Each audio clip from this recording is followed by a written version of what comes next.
நான் ஆசீர்வாதமாக இருக்கிறத தப்புன்னு சொல்லலை. ஆனால் உன் ஆசீர்வாதத்தை வச்சு உன் ஆண்டவரை கணக்கு போடாத. ஆண்டவரை வச்சு தான் ஆசீர்வாதத்தை கணக்கு போடணும். ஆண்டவர் கூட இல்லாமல் உலகத்தையே உன் கூட வச்சால் அது எப்படி ஆசீர்வாதமாக மாறும்? உன் மினிஸ்ட்ரியில் ஆண்டவரே இல்லாமல் நீ ஊருக்கு சொத்து வாங்கி போட்டு அதில் என்ன ஆசீர்வாதம் உனக்கு இருக்க போகுது? ஆனால் சொத்தே இல்லாமல் நீ போகிற இடத்துல அவங்க கூட ஆண்டவர் வந்தார்னா அது ஒன்று போதும் கர்த்தர் உன் கூட இருக்கிறாருன்றதுக்கு. அதுதான் பிளஸ்ஸிங். இன்னைக்கு நம்ம என்ன நினச்சிட்டோம்? ஆகாரம் இருந்தால் நல்லா இருக்குமே. போச்சு, ஆபிரகாமுடைய பிளஸ்ஸிங் அன்னையோட போச்சு, முடிஞ்சிருச்சு. இன்னைக்கு நிறைய மெல்கிசேதேக்கின் முறைமை போய் என்ன முறைமை வந்துருச்சு? என்ன முறைமை வந்துருச்சு? மாம்ச முறைமை உள்ள நுழைஞ்சிருச்சு. நியாயப்பிரமாணம் வந்துருச்சு. நிறைய இப்போ ஆபிரகாமுக்கு என்ன? இந்த இந்த ஹெவன்லி பிளானே போச்சு. அவர் மேலே இருந்த மகா பெரிய திட்டமே அவரை விட்டு போயிருச்சு, முடிஞ்சிருச்சு. இப்போ இதை சரி பண்ணுறதுக்கு அடுத்த 1000 வருஷம் ஆகும். எப்படின்னு கேட்குறீங்களா? ஆபிரகாமின் குமாரனான தாவீது வரணும். அவன் தான் விழுந்து போன தாவீதின் கூடாரத்தை எழுந்து கட்டணும். அவன் தான் எல்லாத்தையும் சரி பண்ணணும். அடுத்து சரி பண்ணுறதுக்கு எத்தனை வருஷம் ஆகும்? 1000 வருஷம் ஆகும். You must wait. வேற வழியே கிடையாது. ஆதாமுகிட்ட விழுந்து போனதை சரி பண்ணுவதற்கு ஆபிரகாமை கொண்டு வந்தார். அவங்கிட்ட விழுந்து போனதை சரி பண்ணுறதுக்கு தாவீதை கொண்டு வந்தார். ஆதாம் டு ஆபிரகாம் 2000 வருஷம், ஆபிரகாம் டு தாவீது 1000 வருஷம். அவ்வளோதான். பல நேரங்களில் கர்த்தர் சரி பண்ணுறதுக்கு ஒரு வாய்ப்பு கொடுப்பார், சில நேரங்களில் சரி பண்ணுறதுக்கு வாய்ப்பு கொடுக்காமலும் போவார். இன்றைக்கி நமக்கு வச்சிருக்கிற அழைப்பு என்ன? நம்ம எந்த மகா மேன்மையான அழைப்புக்கு நேராக இருக்கிறோம்? கர்த்தர் எந்த அடிப்படையில் நம்மளை வச்சிருக்கிறாரு? அந்த அறிவு நமக்கு வரணும். நான் தான் எப்பவும் சொல்லுவேன், உன் ஸ்பிரிச்சுவல் மேப்பை கர்த்தர்கிட்ட கேளு. நாளைக்கு என்ன வேணும்னு கேட்காத, இப்போ என்ன வேணும்னு கேட்காத, என் பிள்ளைக்கு ஃபீஸ் கட்டுறது எப்படின்னு கேட்காத, நாளைக்கு சாப்பாட்டுக்கு என்ன வழின்னு கேட்காதீங்க. இதெல்லாம் அப்படின்றதுக்குள்ளே ஹெவன் கொடுத்துட்டு போயிட்டே இருக்கும். ஹெவன் கொடுத்துச்சுன்னா உன்னால் சாப்பிடவே முடியாது. வாயிலையும் மூக்கிலையும் இருக்கும்போது அடிச்சு போட்டுருவார். வெஜ்ஜு கேட்டால் வெஜ்ஜு, நான்வெஜ் கேட்டால் நான்வெஜ்ஜு கொடுப்பார். திங்க முடியாது உன்னாலே என்னாலே. எல்லாத்தையும் நல்ல நான்வெஜ்ஜை கொடுத்துட்டு வயிறை புண்ணாக்கி விட்டுருவார். ஏன்? அழைப்பை மீறி போனால் அப்படி தான். பல நேரத்தில் நம்ம மினிஸ்ட்ரியில் கூட யாரும் சாட்டிஸ்ஃபை பண்ணக்கூடாது, மனுஷனை சாட்டிஸ்ஃபை பண்ணக்கூடாது. போயிட்டு உக்காந்துட்டோம்னா அந்த மினிஸ்ட்ரியை முடிச்சுட்டு வந்தால் போதுங்கிற அளவுக்கு கொண்டாந்துருவார். தெரியாமல் வந்துட்டோம். நீங்கள் கஷ்டப்பட்டு நான் சொல்லலை. நீங்கள் சில நேரத்தில் தேவ சித்தத்தில் போகும்போது பல பாடுகள் அனுபவிக்க வேண்டியிருக்கும். ஆனால் அவைக்கு நடுவில் ஒரு சமாதானம் இருக்கும் உங்களுக்கு. நான் கர்த்தருக்காக அதை செஞ்சேன், கர்த்தர் அதில் உங்களுக்கு ஒரு சமாதானத்தை கொடுப்பார். சில நேரத்தில் அவ்வளோ பிரச்சனைகள்லாம் இருக்காது. ஆனால் அந்த மினிஸ்ட்ரிக்கு தேவ சித்தம் இல்லாமல் போயிட்டோன்னு வச்சுக்கோங்க, எப்படா இவனுக்கு நடுவில் வந்து ஏந்திரிச்சு வீட்டுக்கு போகலான்னு இருக்கும். அப்படி ஒரு சுச்சுவேஷனுக்கு கொண்டு போயிருவார். அதுக்கு தான் சொல்கிறேன், God's will is very very very important. ஆண்டவர்கிட்ட கேளுங்க, எனக்கு என்ன வச்சுருக்கீங்கன்னு கேளுங்க. இதை தெரிஞ்சுக்கிட்டு ஓடுங்க. ஆபிரகாம் மாதிரி நீங்கள் ஓட மாட்டீங்க, ஆண்டவரை மாதிரி ஓடுவீங்க. ஆண்டவருக்கு தெரிஞ்சிடும் இதுதான் பிளான்னு. அதனால தான் அவரால் வந்து எவன் எதை சொன்னாலும் முடியாதுன்னு சொல்ல முடிஞ்சுச்சு. ஏரோது உன்னை கூப்பிடுகிறார், வர முடியாதுன்னு போய் அந்த நரிக்கிட்ட சொல்லு. 100க்கு அதிபதி கூப்பிட்றான், சரி வா போகலாம். ஏன்? என் பிளான் எனக்கு தெரியும்பா, ஆண்டவர் காலையில் எனக்கு சொல்லிட்டாரு, இங்கே போ இங்கே போகாதன்னு. நம்மளா இருந்தால் 100க்கு அதிபதிக்கு வர முடியாது என்று சொல், ஏரோது இதோ வந்துட்டேன் என்று சொல். நம்ம அப்படி தானே, நமக்கு அதுக்கு ஒரு காரணம் வச்சிருப்போம். ராஜாக்களுக்கு சுவிசேஷம் சொல்வதற்கு ஒரு வாய்ப்பு கிடைத்திருக்கிறது, நாம் ஏன் தவற விடுவானேன்? போய் எப்படியாவது நம்ம அதுக்காக போனோம். அவன் வெல்கம் ட்ரிங்க்லேருந்து அருமையாக கொடுப்பான். இந்த மாதிரி ஒரு தடவை லைஃப்பில் கிடைக்குமா? சோத்திரத்தோட புசிச்சு அதுக்கப்புறம் சாட்சி வேற, கர்த்தர் ராஜாக்கள் மத்தியில் கொண்டு வந்து உட்கார. டேய், நீ நரி கூட உட்காந்துட்டு வந்திருக்க, வாயை மூடிட்டு கம்முன்னு இரு. நீ ராஜா கூட உட்காரல, யார் கூட உட்காந்துருக்க? நரி கூட உட்காந்துருக்க. ஆனால் 100க்கு அதிபதி வீட்டுக்கு போ, சமஸ்த இஸ்ரவேலிலும் பார்க்க முடியாத விசுவாசம் உள்ளவனோடு கூட நீ உட்காந்து விட்டு வருவாய். எது மேன்மை? நமக்கு எப்பவுமே எது மேன்மை? எல்லாரும் பயங்கர கிராண்டான இடத்துல உட்காரதான் நமக்கு மேன்மை. நம்ம நினைக்கிறது, பரலோகம் சொல்லுது, உன்னை ஆயக்கார வீட்லையும் நான் உட்கார வைக்கிறேன், ஆயக்கார வீட்லையும் நான் உட்கார வைக்கிறேன், 100க்கு அதிபதி வீட்லையும் உட்கார வைக்கிறேன், யவீருவின் வீட்டுக்கும் நான் அனுப்புகிறேன், சமாரியா ஸ்திரீகிட்டையும் நான் அனுப்புகிறேன். நான் சொல்கிற இடத்துக்கு மட்டும் நீ போ, அது உனக்கு பிளெஸிங்காக இருக்கும். சுயசித்தத்தை செய்யாத, அவ்வளோதான், விட்டுரு. ஆபிரகாம் அழைப்பை என்ன செஞ்சார்? ஆபிரகாம் என்பது அழைப்பல்ல, மேலான ஃபாதர் இப்போ என்னவாயிட்டாரு? ஜாதிகளுக்கு தகப்பன். சரி, இப்போ ஒரு கேள்வி, ஏங்க ஆபிரகாம் யாரும் பண்ணாத தப்ப பண்ணாரா? அந்த காலத்தில் வேலைக்காரிகளை திருமணம் செய்வது தவறா சரியா? அந்த காலத்தில் ஒரு தப்பும் கிடையாது. யாக்கோபு 4 மனைவி வச்சுக்கிட்டாரு. அன்னைக்கு வேலைக்காரிகளை திருமணம் செய்து கொள்வது இயல்பான ஒரு காரியம். திருமணமே செய்ய வேண்டாம். அடிமை பெண்கள் தங்கள் இஷ்டப்படி நடத்துவது அன்னைக்கு உள்ளதான ஒரு முறைமை.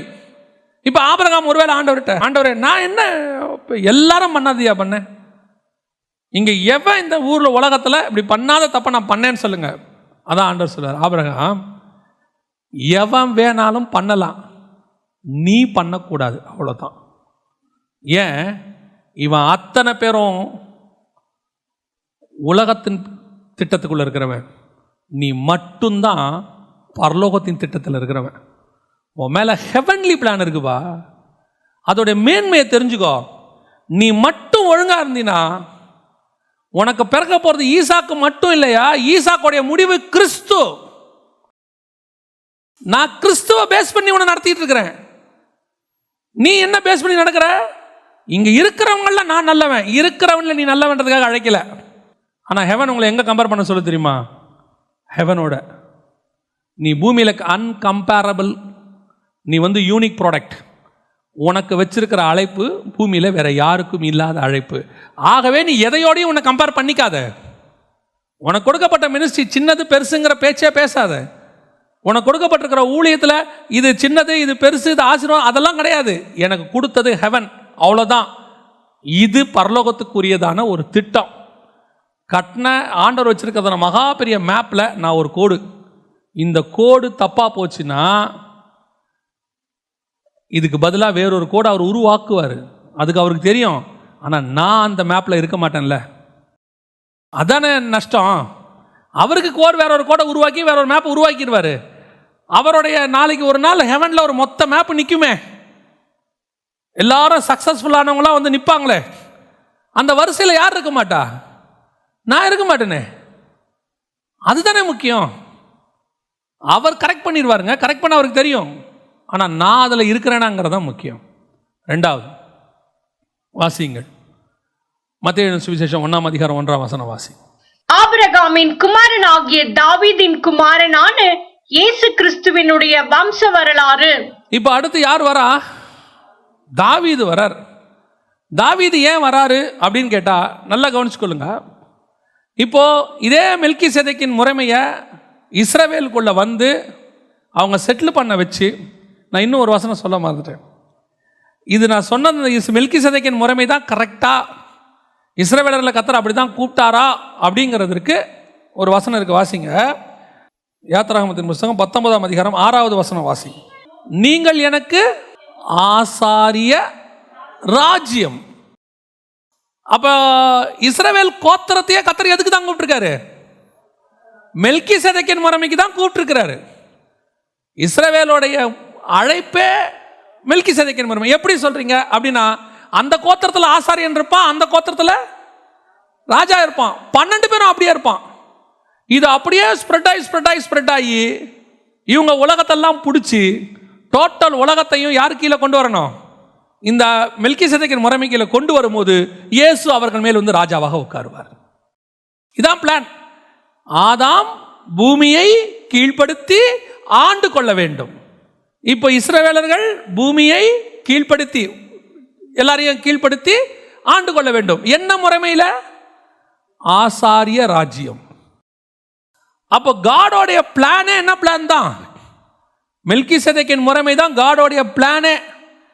இப்போ எப்போ இவர் ஒரு மிஸ்டேக் பண்ணாரோ, ஆபிரகாம் பண்ணாரோ, அதுக்கப்புறம் ஆண்டவர் இவங்களை கானானுக்குள்ள கொண்டு நீங்க ஆசாரிய ராஜ்யமா தான் இருக்கீங்க, ஆனா நீங்க எவனும் அப்படி நடந்துக்கல. அது வரைக்கும் ஏன் இவங்களுக்கு ராஜா இல்லை? இஸ்ரவேலுக்குள்ள நாட்டை பிடிக்க சொல்றாரு, அவன் பிடிச்சிக்கோன்றாரு. இஷ்டப்படி பிடிச்சிக்கோங்க, எவ்வளவு தூரம் பிடிக்கணுமோ. யோசுவா சொல்றாரு, இன்னும் நீங்கள் பிடிக்க வேண்டியது தேசம் விஸ்தாரமாக இருக்கிறது, இன்னும் பிடிச்சிக்கோங்க. ஆனா உங்களுக்கு எவ்வளவு வேணா பிடிச்சிக்கோ, உனக்கு ராஜா இருக்க மாட்டான். ஏன்? ராஜா தாவீதுன்னு ஒருத்தன் வருவான். அவன் வரும்போது தான் நீங்கள் ஆசாரிய சாம்ராஜ்யமும் மெல்கிசேதேக்கின் முறைமையின்படி ஒரு ராஜாவும் உங்களுக்கு இருப்பார். எப்படி சொல்றீங்க? மெல்கிசேதேக்கின் முறைமையின்படி தாவீது ராஜாங்கிறத நீங்க எப்படி சொல்றீங்க அப்படின்னு கேட்டீங்கன்னு சொன்னா, காடோடைய பிளான்ல தாவீது தான் ராஜா. காடோடைய பிளான்ல சவுல் ராஜாவே கிடையாது. காடோடைய பிளான்ல தாவீது தான் ராஜா. இவங்க அவசரப்பட்டு என்ன கேட்டாங்க? எங்களுக்கு ராஜா கொடுங்க அப்படின்னு கேட்டாங்க. சரி, ஓகே, அவர்கள் உன்னை அல்ல என்னையே தள்ளினார்கள் என்று சொல்லி ஒரு ராஜா கொடுக்குறாரு. ஆனால் கொடுக்கும் போதே சொல்லிட்டாரு, தாவீது இப்படி தான் இருப்பான், சவுல் உங்களை இந்த மாதிரி செய்வான், இந்த மாதிரி பண்ணுவான், எல்லாம் சொல்லி தான் கொடுத்தாரு. இப்போ சவுலுடைய ராஜ்யபாரம் முடிவுக்கு வருகிறது. வந்த பிறகு தாவீதை ராஜாவாக உட்கார வைக்கிறார். உங்கள் எல்லாருக்கும் தெரியும், தாவீது இப்பொழுது என்ன செய்கிறாரு? உடன்படிக்கை பெட்டியை கொண்டு வர்றாரு. ஏன் உடன்படிக்கை பெட்டி கீழே விழுந்தது அப்படின்னா நம்ம எல்லாருக்கும் தெரியும். அவங்க அதை இதில் வைக்கக்கூடாது, வண்டியில் வைக்கக்கூடாது, அது ஆசாரியர்கள் சுமக்கப்பட வேண்டும். இது எல்லாமே நமக்கு வெளிப்படையாக தெரிஞ்ச காரியம். ஆனால் ஒன்று தெரியணும், அங்கே முதல் தடவை அந்த உடன்படிக்கை பெட்டி இஸ்ரவேலை விட்டு வெளியே போச்சு இல்லையா, அது எதுக்கான அடையாளம்? நல்லா தெரிஞ்சுக்கொள்ளுங்க. பைபிளில் நடக்கிற ஒவ்வொரு சம்பவத்துக்கு பின்னாடியும் ஹெவனுடைய ஒரு பிளான் இருக்கும். நம்ம வெறும் சம்பவத்தை மட்டும் பார்த்தோம்னா அது இன்சிடென்ட். அந்த பிளானை புரியணும். இஸ்ரவேலை விட்டு உடன்படிக்கை பெட்டி வெளியே போச்சு இல்லையா, அதோடைய அர்த்தம் இஸ்ரவேலை விட்டு உடன்படிக்கை போய்விட்டது. அது போயிட்டு திரும்பி வரும். திரும்பி வரும்போது உடன்படிக்கை பெட்டிக்குள்ள என்ன இருந்துச்சு? மண்ணா கிடையாது, துளிர்த்த கோல் கிடையாது, ஆரோனின் துளிர்த்த கோல் கிடையாது. ஒன்னே ஒன்று தான் இருந்துச்சு. என்ன இருந்துச்சு? கற்பலகைகள் மட்டும் இருந்துச்சு. வசனம் சொல்லுது. அதோடைய அர்த்தம் என்ன அப்படின்னு கேட்டா, இஸ்ரவேலை விட்டு உடன்படிக்கை போயிட்ட பிறகு அவர்களுக்கு மண்ணா போயிருச்சு. ஏன்னா மறைவான மண்ணா நமக்கு வந்துருச்சு, புறஜாதியர் கைக்கு வந்துருச்சு. ஆரோனின் துளிர்த்த கோல் போயிருச்சு. காரணம், தெரிந்து கொள்ளப்படுதல் அவங்களுக்கு விட்டு போயிருச்சு. கர்த்தர் உங்களையும் என்னையும் தெரிந்து கொண்டார். ஆனால் கற்பலகைகள் மட்டும் இருந்துச்சு. காரணம், நியாயப்பிரமாணம் மட்டும் உண்டு. அவங்களுக்கு இன்றைக்கும் உண்டு நியாயப்பிரமாணம், அது மட்டும் உண்டு. மற்ற ரெண்டும் அவங்கள விட்டு போயிருச்சுன்னு அர்த்தம். அந்த ரெண்டும் நமக்கு வந்துருச்சு. இப்போ இவங்க பழையபடியே உடன்படிக்கை பற்றி என்ன பண்ணுறாங்க? வெளியே போயிட்டு உள்ளே வரும்போது இவங்களுக்கு காட்ஸ் பிளான் மாறினது தெரியல. அப்போ நியாயப்பிரமாண முறைமை என்னவாயிருச்சு? முடிஞ்சிருச்சு, இதோட க்ளோஸ் ஆயிருச்சு. இவங்களுக்கு இந்த மெத்தடே தெரியல. ஏன்னா ஸ்பிரிச்சுவல் தாட் இல்லை. ஏன் வெளியே போச்சு? பெலிஸ்தர் தூக்கிட்டு போயிட்டாங்க. ஏன் திரும்பி வந்துச்சு? பெலிஸ்தர் விட்டுட்டாங்க. இதை இப்படி பார்க்கணும். ஏன் கர்த்தர் வெளியே கொண்டு போனாரு? அதை அப்படிதான் பார்க்கணும். பெலிஸ்தர் தூக்கிட்டு போனான்னு பார்க்கக்கூடாது. கர்த்தர் ஏன் வெளியே கொண்டு போகும்படி பர்மிஷன் கொடுத்தாரு? அவர்கள் செய்த அக்கிரமத்தின் நிமித்தம் அவர்களை விட்டு உடன்படிக்கை வெளியே போய்விட்டது. ஏன் திருப்பி வரும்படி கொடுத்தாரு? முதல் உடன்படிக்கை போயிருச்சு, ரெண்டாவது உடன்படிக்கை உள்ளே நுழைகிறது. தேசத்துக்குள்ள என்ன வருது? ரெண்டாவது உடன்படிக்கை உள்ள நுழையுது. ரெண்டாவது உடன்படிக்கை எது? நியாயப்பிரமாணம் போயிருச்சுன்னா எது வரணும்? உள்ள மெல்கிசேதேக்கின் முறைமை உள்ள வரணும். இப்போ மெல்கிசேதேக்கின் முறைமை வரணும்னா ராஜாவும் ஆசாரியனும் ஒன்னா இருக்கணும். ராஜாவும் ஆசாரியனும் என்னவா இருக்கக்கூடாது? தனித்தனியா இருக்கக்கூடாது. இப்போ உடன்படிக்கை பெட்டி தூக்கிட்டு வரும்போது யார் யார் வரா? தாவீது வராரு, ஆசாரியனும் வரான், ரெண்டு பேரும் வராங்க. இப்போ கர்த்தர் உடன்படிக்கை பெட்டியை கீழே தள்ளினார். சரிங்க, அப்ப ரெண்டாவது வரமுறை ஏன் தள்ளல? இப்போ வாசிங்க 2 சாமுவேல் புஸ்தகம் 6ஆம் அதிகாரம் 13-14 வாசிங்க. கர்த்தருடைய பெட்டியை சுமந்து போகிறவர்கள் 6 தப்படி நடந்த போது மாடுகளையும் கொழுத்த ஆட்டுக்கடாக்களையும் பலியிட்டான். தாவீது சணல் நூல் ஏபோத்தை தரித்துக் கொண்டு தன் முழு பலத்தோடும் கர்த்தருக்கு முன்பாக நடனம் பண்ணினான்.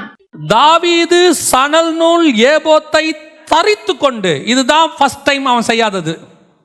உடன்படிக்கை பெட்டி ஏன் கீழே விழுந்துச்சு? ரெண்டாவது உடன்படிக்கை உள்ளே வரும்போது மெல்கிசேதேக்கின் முறைமையின்படி உள்ளே வர வேண்டும். ராஜாவே தான் ஆசாரியனாகவும் இருக்கணும். முதல் தடவை உடன்படிக்கை பெட்டி உள்ள வந்த போது ஃபர்ஸ்ட் மோசே கொண்டு வரும்போது ராஜா வேறு, ஆசாரியன் வேறு. எப்ப தேசத்தை விட்டு பெட்டி வெளியே போயிருச்சோ, எப்போ உடன்படிக்கை இஸ்ரவேலை விட்டு போயிருச்சோ, அதோடு கூட நியாயப்பிரமாணம் முடிவுக்கு வந்து விட்டது. ஆரோனின் முறைமை முடிஞ்சிருச்சு. திருப்பி உள்ளே வரும்போது மெல்கிசேதேக்கின் முறைமை தான் வரும். மெல்கிசேதேக்கின் முறைமையின்படி வரும்போது ராஜாவே தான் என்னவா இருக்கணும்? ஆசாரியனாகவும் இருக்கணும். இப்ப தாவீது எப்படி வராரு? சணல் நூல் ஏபோத் தரித்து கொண்டு. இந்த சணல் நூல் ஏபோத்தை யார் தான் போடணும்? ஆசாரியன் தான் போடணும். ஆனால் இங்கே யார் போடுறா?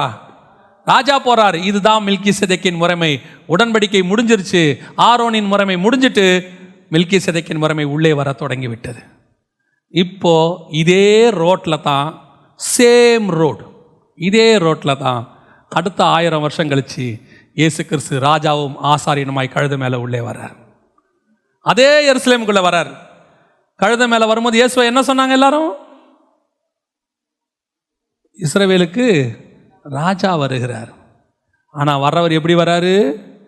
அடிக்கப்படுகிற ஆட்டுக்குட்டியாக உள்ளே வருகிறார். ஆசாரியனாக வருகிறார். பலி செலுத்த போகிற பிரதான ஆசாரியனும் அவரே, பலியான பொருளும் அவரே. அப்போ ஆசாரியனும் ராஜாவுமாக இயேசு கழுதின் மேலே உள்ளே வராரு. எந்த நகரத்தில், எந்த எருசலேமுக்குள்ள, எந்த ரோட்டில் தாவீது வந்தானோ த சேம் ரோட் இயேசு 1000 வருஷம் கழிச்சு வர்றார்.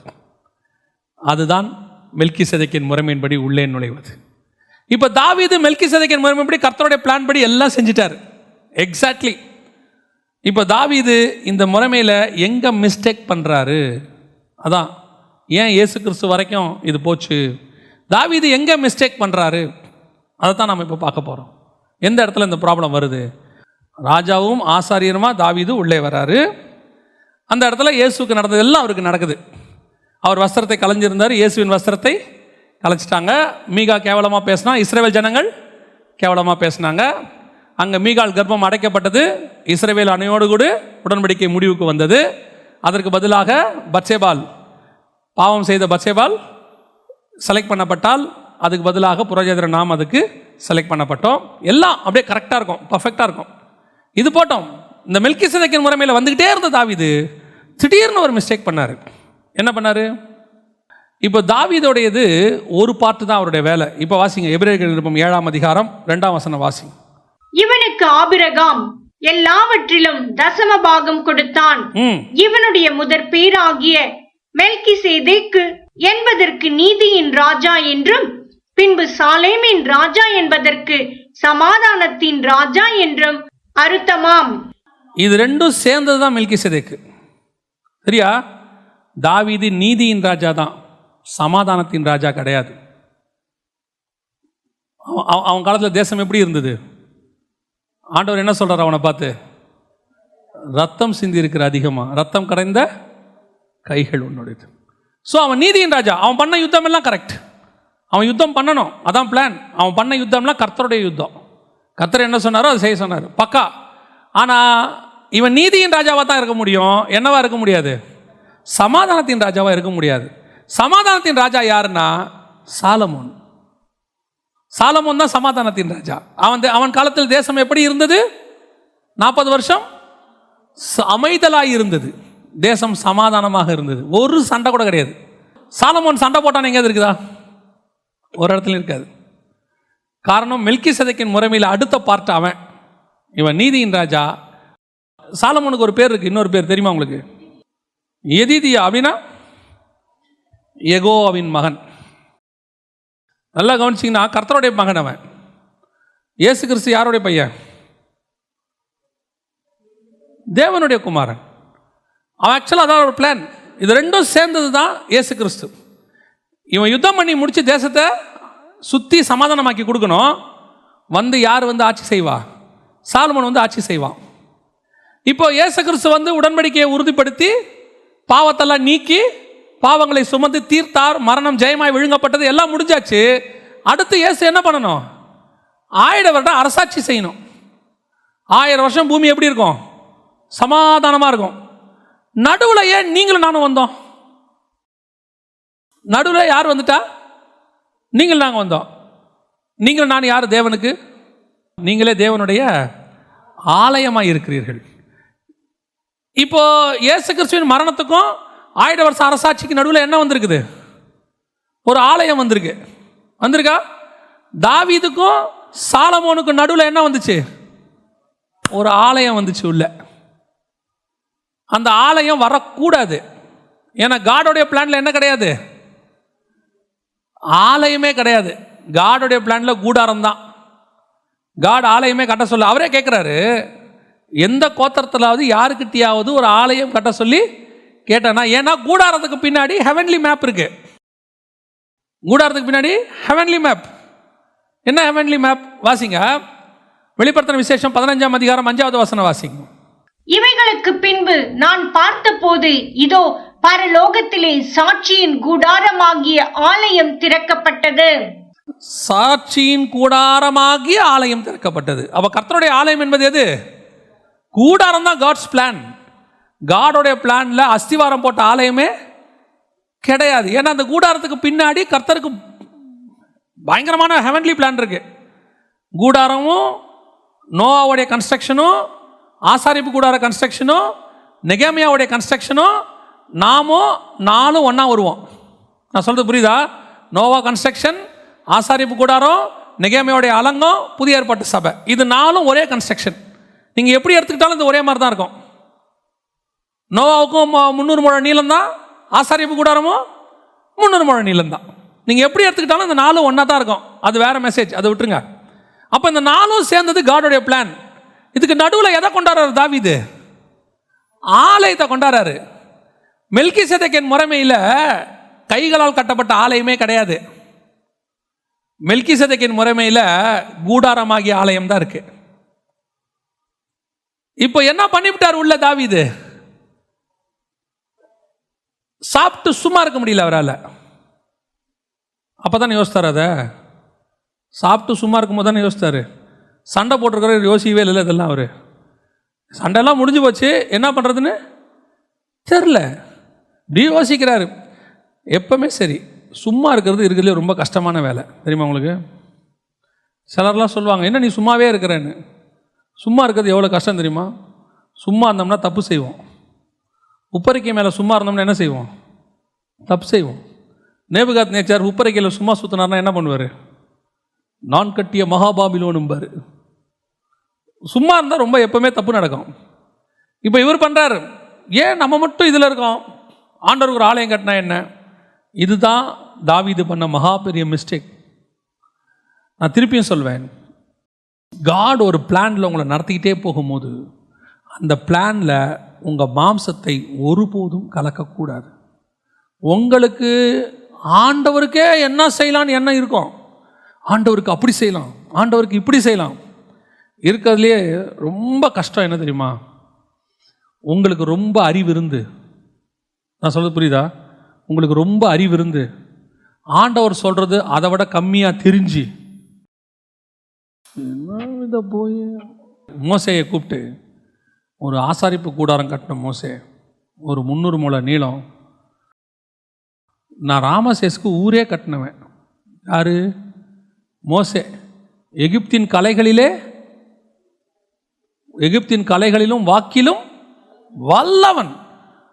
ஆண்டவரே கூடாரம் தானே கட்டணும், நான் பார்த்துக்கிறேன், கொடுங்க. நீங்கள் 3 மாதம் டைம் கொடுங்க, எப்படி கட்டி முடிக்கணும் இந்த வாங்கி வா. என்ன ஆண்டவரே, மலையில் ஒரு மாடல் காட்டினேன்னா ஆமாம் அதே மாதிரி தான் கட்டணும். திருப்பி 2வது தடவை, மோசே நான் ஒரு பிளான் காட்டினேன்னா அதே மாதிரி கட்டுவதற்கு எச்சரிக்கையாயிரு. 3வது தடவை, மோசே நான் ஒன்று காட்டினேன்னா அதை மட்டும் கட்டுறதுக்கு எச்சரிக்கையாரு. ஏன்? நீங்கள் இப்போ கூட ஒரு பெரிய இன்ஜினியரை கூப்பிட்டு நான் சொல்கிறேன் அதே மாதிரி கட்டுங்க, ஃபஸ்ட் டைம் ஒத்துப்பான், சரி சார் கட்டிடலாம். 2வது தடவை நான் சொல்கிறேன், சார் நான் எத்தனை கூடாரம் கட்டிருக்கேன் தெரியுமா? 3வது தடவை கூப்பிட்டு நான் காட்டுறேன், ஓ பய என்னமோ ஒரு பெருசாக கட்ட வந்துட்டார் ஒரு கூடாரம். கோவம் வருமா வராதா? ஏன் தெரியுமா? மோசே நீ கட்டின ராமசேஸுக்கு வீடு இருக்குது, நீ கட்டின அரண்மனைகள் இருக்கு, நீ கட்டின ஊர் இருக்கு, அதெல்லாம் அழிந்து போகிறதான உலக பிரகாரமான பிளான். நான் உனக்கு கொடுக்குற ஆசாரிப்பு கூடாரம் இருக்கு, அது பரலோகத்தில் காணப்பட வேண்டிய ஆசாரிப்பு கூடாரத்தினுடைய பிளான். உன் அறிவு, உன் ஞானம், உன் மூளை ஓரங்கட்டு தூக்கி ஓரம் வை எல்லாத்தையும். நான் உனக்கு என்ன சொல்லுகிறனோ அதன்படி செய்வதற்கு நீ எச்சரிக்கையாயிரு. உங்கள் மேலேயும் என் மேலேயும் இருக்க பிளான் இருக்க, இது சர்வ வல்லமை உள்ளவருடைய பிளான், ஹெவனோடைய கிங்கோடைய பிளான். அவர் கோபமாக பார்த்தாருன்னா எரிஞ்சிரும். பழைய ஏற்பாட்டில் முன்னாடி நிற்க முடியாது அவர்கிட்ட. அப்படிப்பட்டவருடைய பிளான்ல ஒரு பார்ட், நெகேமியாவுடைய அலங்கத்தில் ஒரு பார்ட் அந்த வீட்டுக்காரங்கிட்ட இருக்கும். உன் வீட்டுக்கு முன்னாடி இருக்கிறது நீ என்ன செய்ய? கட்டு. ஏங்க இந்த முன்னாடி இருக்கிறவனும் கட்டல, பின்னாடி இருக்கிறவனும், அதை பற்றி உனக்கு தேவையில்லை. நீ உனக்கு முன்னாடி இருக்கிறத கட்டு. நான் ஒவ்வொருத்தனையும் சொல்லி வச்சிருக்கிறேன் முன்னாடி இருக்கிறத எப்படி கட்டணும்னு. ஒரு நாள் கட்டி முடிக்கும் போது மொத்த அலங்கமும் ரெடியாக இருக்கும். ஏன்னா பிளான் என் கையில் இருக்கு. பிளான் யார் கையில் இருக்கு? நெகேமியா கையில் இருக்கு. உன்னுடைய வேலை ஏன் இவன் கட்டல, ஏன் அவன் கட்டல, நான் பக்கத்து வீட்டுக்காரன் நல்லா கட்டுறான், அதை விட நான் பெருசா கட்டணா இல்லையான்னு பாரு.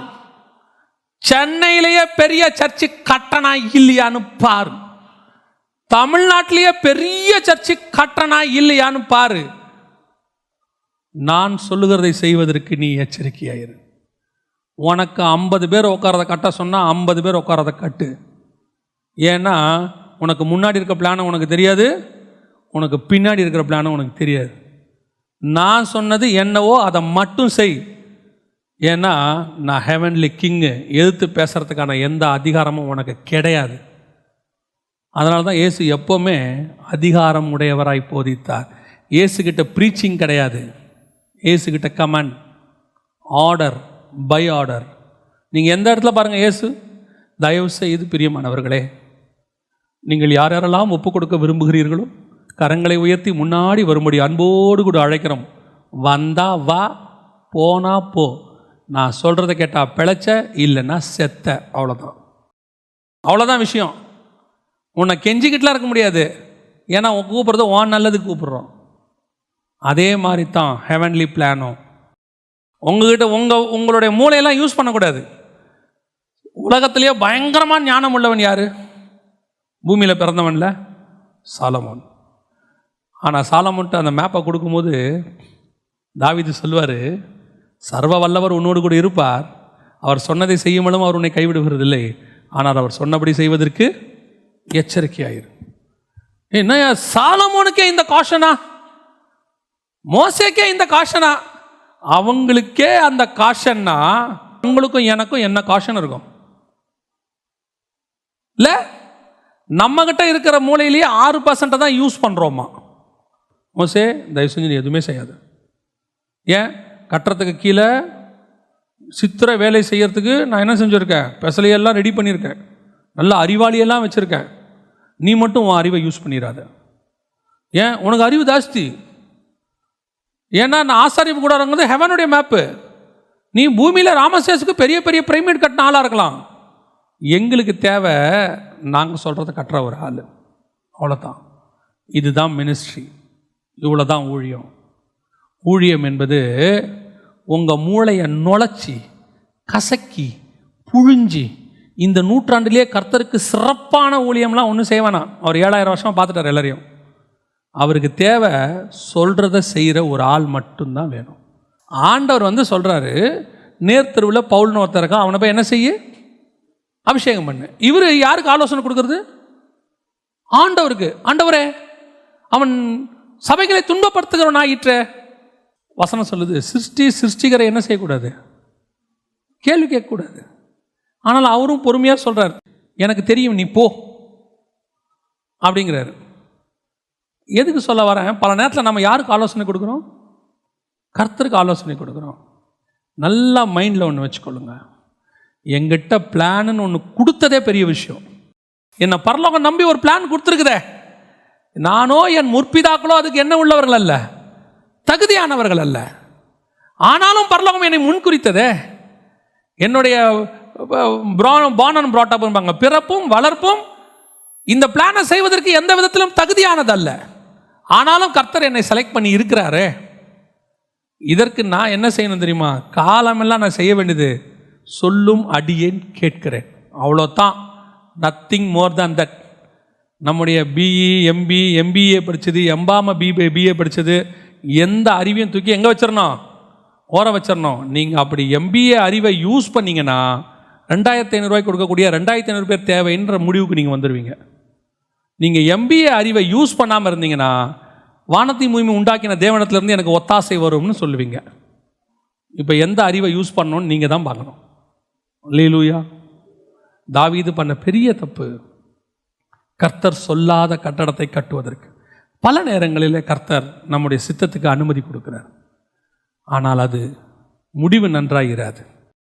கர்த்தருடைய சித்தம் வேறு, கர்த்தருடைய அனுமதி வேறு. God's will is different from God's permission. நான் காட்ஸ் பர்மிஷனை வாங்கியிருக்கேன்னா காட்ஸ் வில்லை செய்கிறேன்னா அதான் முக்கியம். சில நேரத்தில் இப்போ தாவீதுக்கு கிடைச்சது காட்ஸ் பர்மிஷன், பிழையாமுக்கு கிடைச்சது காட்ஸ் பர்மிஷன். சரி, இப்போ இந்த பர்மிஷன் எப்பவுமே கெடுதி, முடிவு கொடுமையாக இருக்கும். பிழையாமையின் முடிவு கொடுமை, தேவாலயத்தினுடைய முடிவு கொடுமை தான். ஒரு தடவைக்கு 2 தடவை கட்டி 2 தடவை என்ன ஆயிடுச்சு, இடிச்சாச்சு. இப்போ 3ஆவது தடவை கட்ட போகிறாங்க, கட்டி என்ன பண்ணிடுவாங்க, இடிச்சிருவாங்க. ஏன்னா வசனம் சொல்லுது தேவாலயம் காணப்படவில்லை, தேவாலயம் இருக்காது, ஆனால் கூடாரம் நிற்கும், பரலோகம் வரைக்கும் நிற்கும். ஏன்? அது காட்ஸ் பிளான். கூடாரம் காட்ஸ் பிளான், காட்ஸ் வில். தேவாலயம் காட்ஸ் பர்மிஷன். பர்மிஷன் ஒளிந்து போகும், வில் நிற்கும். நான் காட்ஸ் வில்லை செய்கிறேன்னா காட்ஸ் பர்மிஷனை செய்கிறேன்னா இதை மட்டும் எப்பவுமே என்ன பண்ணிக்கணும், காட்ஸ் வில்லுக்கும் பர்மிஷனுக்கும் 1 நிமிஷம் தான் டிஃப்ரென்ஸ். நான் சொல்கிறது புரியுதா? காட்ஸ் வில் செய்யாத, ஆண்டவரே சரி செய், இதான் பர்மிஷன். வில் முடிவு சம்பூர்ணமாக இருக்கும், பெர்மிஷன் முடிவு வலியாக இருக்கும். ஆண்டவர் சொல்லும் போது சொல்லும் அடியேன் கேட்கிறேன், அவ்வளோதான், ஃபினிஷ், ஓவர். கேட்கறதுக்கு கஷ்டமாக இருக்கும், ஆனால் செய்யறதுக்கு ஈஸியாக இருக்கும். காட்ஸ் பர்மிஷன் கேட்கறதுக்கு நல்லா இருக்கும், செய்யறதுக்கு கஷ்டமாக இருக்கும். எதுன்னு நீங்களே முடிவு பண்ணிக்கணும். அல்லேலூயா. இங்கே தான் தாவீதினுடைய காரியம் என்னவாச்சு, போச்சு. தாவீது செஞ்ச வேண்டியது என்ன, தேசத்தை அமைதியாக்கியாச்சு. இனி ஆண்டவரே நான் என்ன செய்யணும், சாலமோன் வர வரைக்கும் அமைதியாயிரு. சாலமோன் வருவான், ராஜ்யபாரத்தை கொடுத்துட்டு போயிட்டே இரு. அதுக்கப்புறம் சாலமோன் ராஜ்யபாரத்தை என்ன செய்ய போகிறான், சமாதானமாக செய்வான். இப்போ இவர் பண்ண தப்பு, அதுக்கப்புறம் தேசத்தை விட்டு ஓடியாந்து எல்லாம் செஞ்சு கடைசியில் அந்த ராஜ்யபாரம் யாருக்கிட்ட தான் போச்சு, சமாதானமாக போக வேண்டிய ராஜ்யபாரம் எப்படி போச்சு, சண்டை சச்சுருவோட போச்சு. காட்ஸோடைய வில்லை மாற்ற முடியாது, ஆனால் எந்த ரூட்டில் ட்ராவல் பண்ணுறோங்கிறது தான் முக்கியம். சமாதானமாக ஊழியத்தை முடிக்கிறோமா இல்லை சண்டையோட முடிக்கிறோமா? ஆனால் ஊழியம் முடியும் கண்டிப்பாக, எப்படி முடிக்கிறோன்றது தான் முக்கியம். இதான் அந்த இடத்துல நடந்துச்சு. இப்போது இந்த 2 பேரும் விட்டதை யார் நிறைவேற்றுறா, இயேசு கிறிஸ்து நிறைவேற்றுகிறார். இப்போ இயேசு கிறிஸ்துவுக்கும் நீங்களும் நானும் ஒரே சந்ததியாக இருக்கிறோம். இயேசு கிறிஸ்துவுக்கு சந்ததிகள் கிடையாது, அவருடைய வித்து நமக்குள் இருக்கிறது. நாம் மட்டும்தான் அவருடைய சந்ததியாக இருக்கிறோம். தேவனுக்கு சந்ததிகள் கிடையாது. இதுக்கு ஒத்த வசனம் இன்னொன்று வாசிங்க. ரோமர் நிருபம் 8ஆம் அதிகாரம் 29வது வசனத்தை வாசிங்க. ரோமர் 8:29 வாசிங்க. தம்முடைய குமாரன் அநேக சகோதரருக்குள்ளே முதற் பேரானவராய் இருக்கும்படிக்கு. அப்போ இயேசு கிறிஸ்து முதற் பேரானவர் இல்லையா? ஒரே பேரானவரா முதற் பேரானவரா? இயேசு கிறிஸ்து பூமிக்கு வரும்போது ஒரே பேரான குமாரன் தான். அவர் தம்முடைய ஒரே பேரான குமாரனை தந்தருளி இவ்வளவாய் உலகத்தில் அன்பு கூர்ந்தார். அவர் வரும்போது ஒரே பையன்தான் பிதாவுக்கு. இப்போ இந்த வசனம் 8:29, தேவன் தம்முடைய குமாரன் அநேக சகோதரருக்குள்ளே முதற் பேரான இருக்கும். அவர் ஃபஸ்ட்டு, நம்ம எல்லாரும் செகண்ட். முதற் பேரானவராக இருக்கும்படிக்கு தேவன் எவர்களை முன்னறிந்தாரோ அவர்களை தம்முடைய குமாரனின் சாயலுக்கு ஒப்பாய் இருக்கும்படிக்கு முன்னறிந்திருக்கிறார். அப்போ நாம் எல்லாம் செகண்ட், நாம் எல்லாம் சந்ததிகள் கிடையாது, சந்ததி. அப்போ அவருக்கு நாம் ஒரே பேரான குமாரனுக்கு நாம் எல்லோரும் இப்போ 2வது பசங்களாக மாறி இருக்கிறோம். ஆபிரகாம் பண்ண தப்பையும் தாவீது பண்ண தப்பையும் அவர் சரி பண்ணிட்டார். இப்போது இயேசு கிறிஸ்து வந்து என்ன செய்யலை, பாடு அனுபவிச்சு தாவீது மாதிரி யுத்தங்கள்லாம் முடிச்சு ஓய பண்ணிட்டார். இன்னும் சமாதானத்தின் ராஜா வரல. சமாதான ராஜா வந்து ஆளுகை செய்யணும் 1000 வருஷம். அதுக்கு முன்னாடி அவர் தேவாலயம் கட்டின மாதிரி பிதாவின் சித்தத்தை தாண்டி என் கல்லறையை ஆலயமாக்கி கும்பிடுங்கன்னு சொல்லாமல், எதுவுமே செய்யாமல் நீங்களே தேவனுடைய ஆலயமாக இருக்கீங்கன்னு ஒரு கூடாரத்தை திருப்பி உருவாக்கிட்டு போயிட்டார். கல்லை உடைச்சிட்டு கூடாரத்தை கொண்டாந்துட்டு போயிட்டார். இப்போ நீங்களான என்னவா இருக்கிறோம், கூடாரமாகிய ஆலயம்.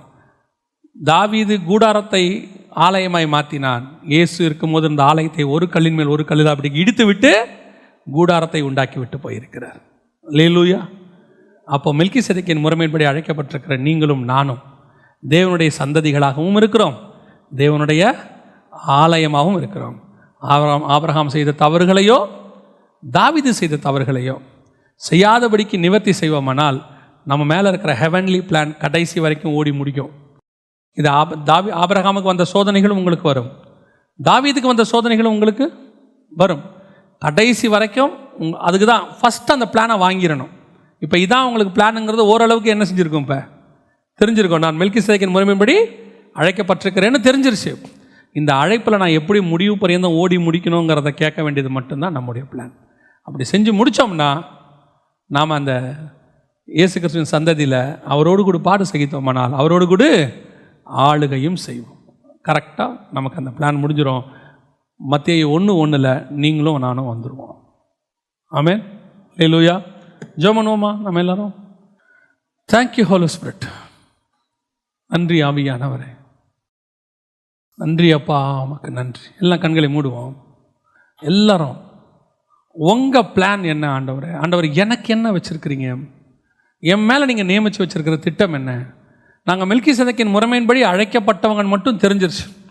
வெளிப்படுத்தின விசேஷம் 1ஆம் அதிகாரம் 5-6 வசனம் சொல்லுது, ராஜாக்களும் ஆசாரியருமாய் நம்மை அழைத்திருக்கிறார். 1 பேதுருவின் புஸ்தகம் சொல்லுகிறது, நாம் அவருடைய ராஜரீக ஆசாரிய சாம்ராஜ்யம் இருக்கு. ஸோ கர்த்தர் நம்மளை அப்படி தான் கூப்பிட்டுருக்கிறார். அதில் எந்த மாற்று கருத்தும் இல்லை. இப்போ நாம் எப்படி அவங்க மிஸ் பண்ணதை மிஸ் பண்ணாமல் ஓடி முடிக்க போகிறோம்? முடிவெடுங்க. ஆபிரகாம் மாம்சத்துக்கு முடிவு கொடுத்தா மாதிரி, சந்தர்ப்ப சூழ்நிலைகளுக்கு ஏற்ற மாதிரி முடிவெடுத்து அவர் எகிப்துக்கு போன மாதிரி, வாங்கக்கூடாத பார்வோனின் கிஃப்ட்ஸை வாங்கின மாதிரி,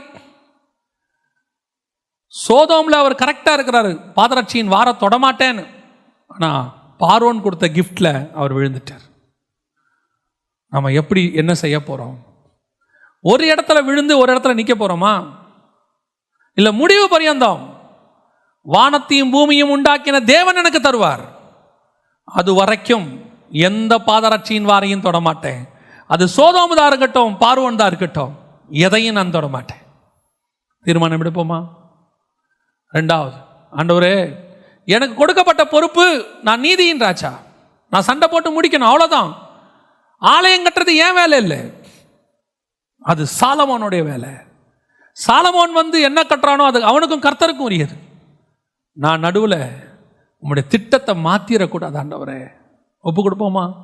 பல நேரங்களில் கர்த்தர் உங்களை கொண்டு செய்கிறத மட்டும்தான் நீங்கள் செய்யணும்.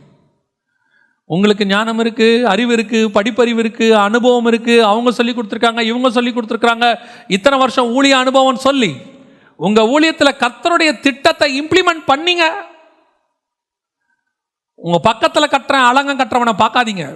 அவனுக்கு 500 பேரை வச்சு சபை நடத்துறதுக்கு கர்த்தர் கொடுத்தா அவன் கட்டட்டும். உங்களுக்கு கர்த்தர் என்ன கொடுத்துருக்காரு பாருங்க. 200 பேரா போதும், கர்த்தர் கொடுத்ததை வச்சு கட்டுவோம். இல்லை நானும் அவனை மாதிரியே அலங்கம் கட்டுவேன்னா அலங்கம் கோணல் மணலாக இருக்கும். ஏன்னா மேப்பு நெகேமியா கையில் இருக்கு. நமக்கு கர்த்தர் கொடுத்த மேப்பு அவர் கையில் இருக்கு. அவர் சொன்னதை மட்டும்தான் நான் செய்யணும். அது ஊழியமாக இருக்கட்டும், வேலையாக இருக்கட்டும், கர்த்தர் சொன்னால் நான் இங்கே இருப்பேன். இல்லை இதே டேலண்ட்டை யூடியூப்பில் ஏற்றி பாட்டு பாடி வியூஸும் லைக்ஸும் அள்ளி நான் அப்படி போவேன் நீ தீர்மானம் பண்ணா, நீ அந்த பிளான்குள்ளே இல்லாதபடிக்கு கர்த்தர் தூக்கிடுவார். ஏன்னா அவருக்கு தேவை உங்கள் சுயஞானத்தோட செயல்படுற ஆள் இல்லை, அவர் சொல்கிறதுக்கு கீழ்ப்படுகிறதான ஒரு கீழ்ப்படுகிறது உள்ள மனிதன். ஞானம் இல்லாதவனுக்கு கீழ்ப்படிதல் மட்டும் இருந்தால் போதும், அவர் ஞானத்தை கொடுத்துருவார். ஆனால் ஞானம் இருந்து கீழ்ப்படிதல் இல்லை, அது கஷ்டம். அதான் தாவீதுக்கும் சவுலுக்கும் வித்தியாசம். ஆண்டவர்கிட்ட சொல்லுங்க, ஆண்டவரே நான் ஒன்றுமே இல்லைப்பா, நான் படித்த படிப்பு ஒரு 3 வருஷம் டிகிரி, அவ்வளோதான். நான் பார்த்த வேலை அனுபவம் ஒரு 10 வருஷம் அனுபவம், அவ்வளோதான். எனக்கு தெரிஞ்சிருக்கிற பைபிள் எவ்வளோ ஒரு 10 வருஷம் ஆகணும். எனக்கு தெரிஞ்சதெல்லாம் நீங்கள் மட்டும்தான்ப்பா. எனக்கு உங்களை தவிர வேறு எதையும் தெரியாத ஆண்டவரே. நான் எப்போவுமே சொல்வேன், தைரியமாக சொல்லுவேன், உண்மையை சொல்லுவேன், எனக்கு இயேசுநாதரை தவிர வேறு எதுவும் தெரியாது. யார் என்ன சொன்னாலும் நான் சொல்லுவேன், எனக்கு இயேசுநாதரை தவிர வேறு எதுவும் தெரியாது. ஏன்னா 25 வருஷத்துக்கு முன்னாடி இது என்ன எங்கே இருந்துச்சுன்னு எனக்கு தெரியும், நான் யாருன்னு எனக்கு தெரியும், எங்கே படுத்திருந்தேன், என்ன பேசிகிட்டு இருந்தேன், எப்படிப்பட்டவனாக இருந்தேன்னு எனக்கு தெரியும். இதை கொண்டாந்து இங்கே நிற்க வச்சிருக்கிறாருன்னா அது கர்த்தருடைய பெரிய கிருபை மட்டுமே. நான் படிப்புனால இங்கே வந்து நிற்கலை, நான் பெரிய ஊழியக்காரங்கிறதுனால இங்கே நிற்கலை. நான் 17 வருஷமாக ஊழியம் பண்ணேன், ஆனால் கர்த்தர் சொன்னதுனால நான் இங்கே நிற்கிறேன். ஒப்பு கொடுப்பீங்களா ஆண்டவருக்கு? நாம் செபிக்க போகிறோம். கர்த்தர் உங்களோடு கூட இடைப்பட்டு இருப்பார். ஆனால் உடைய கரங்களை ஆண்டவருக்கு நேராக உயர்த்தி இருதயத்தை தாழ்த்தி எல்லாத்தையும் ஓரங்கட்டுங்க, மொத்தத்தையும் ஓரங்கட்டுங்க. ஆண்டவரே, நான் ஒன்றுமே இல்லை ஆண்டவரே, எல்லாமே நீங்கள் தான்ப்பா, எல்லாமே நீங்கள் தான்ப்பா. நீங்கள் மட்டும் இல்லாமல் இருந்திருந்தா என் முற்பிதாக்கள் பரிசுத்தவான்கள்லாம் இல்லை ஆண்டவரே. என்னுடைய முற்பிதாக்கள் ஆபிரகாம் ஈசாக்கை போல நீதிமான்கள்லாம் கிடையாது ஆண்டவரே. என் தகப்பனுக்கு தகப்பனும் யாக்கோபையும் ஈசாக்கையும் போல தேவ மனுஷர்கள் இல்லை ஆண்டவரே. ஆனால் என்னுடைய தகப்பனாகிய நீங்கள் நீதிமான் ஆண்டவரே. உங்களால் தான்ப்பா நாங்கள் இங்கே நிற்கிறோம். எங்களுக்கு அடையாளமே நீங்கள் மட்டும்தானேப்பா. எங்களுக்கு அடையாளமே நீங்கள் மட்டும்தானே ஆண்டவரே. வேறு அடையாளமே எங்களுக்கு இல்லையே ஆண்டவரே. நீங்கள் மட்டும் இந்த கழுதையை விட்டு இறங்கிட்டீங்கன்னா இந்த கழுதையை யாருக்குமே தெரியாது ஆண்டவரே. ஒப்பு கொடுப்போமா? அதுதான் உண்மை. எங்கள் சர்வ வல்லமை உள்ள தகப்பனே, எங்கள் மேலே வச்ச பிளானை முடிவு பரியந்தம் ஓடி முடிக்க பவுல் சொல்வது போல விசுவாசத்தை துவக்கினவர் முடிக்கவும் வல்லமை உள்ளவராயிருங்க. நாங்கள் ஓடி முடிக்க எங்களுக்கு கிருபை பாராட்டுங்கப்பா ஆண்டவரே. நடுவில் வரக்கூடிய பார்வோன்கள், நடுவில் வரக்கூடியதான சோதோம் ராஜாக்கள், நடுவில் வரக்கூடிய ஆகார்கள், எங்களுக்கு தோன்றக்கூடியதான தேவாலயம் கட்டுற பிளான்கள் எல்லாத்தையும் நாங்கள் ஓரங்கட்டுறோம் ஆண்டவரே. நீங்கள் என்ன சொல்கிறீங்களோ அதை நாங்கள் செய்கிறோம். ஒவ்வொரு வாட்டி ஒவ்வொரு நிமிஷமும் நீங்கள் என்ன சொல்கிறீங்களோ அதை நான் செய்கிறோம். நீங்கள் தான்ப்பா எங்கள் அடையாளம், நீங்கள் தான் எங்களுக்கு எல்லாமே. நீங்கள் கிருபை தாங்க ஆண்டவரே. முடிவு பரியந்த நாங்கள் ஓடி முடிச்சு உடைய சமூகத்துக்கு வந்து நிற்க கிருபை பாராட்டும். இங்கே நிற்கிற ஒவ்வொருத்தரையும் ஒப்பு கொடுக்குறோம். நோக்கம் இல்லாமல், முகாந்திரம் இல்லாமல் இங்கே கொண்டு வந்திருக்க மாட்டீங்க ஆண்டவரே. கொண்டு வந்திருக்க நிச்சயம் ஒரு முகாந்திரம் உண்டு. அதை செய்து முடிக்க கிருபை பாராட்டும். எங்கள் ஆண்டவர் இயேசுவின் நாமத்தில் ஒப்பு கொடுத்து ஜெபிக்கிறோம். எங்கள் ஜீவனுள்ள நல்ல பிதாவே.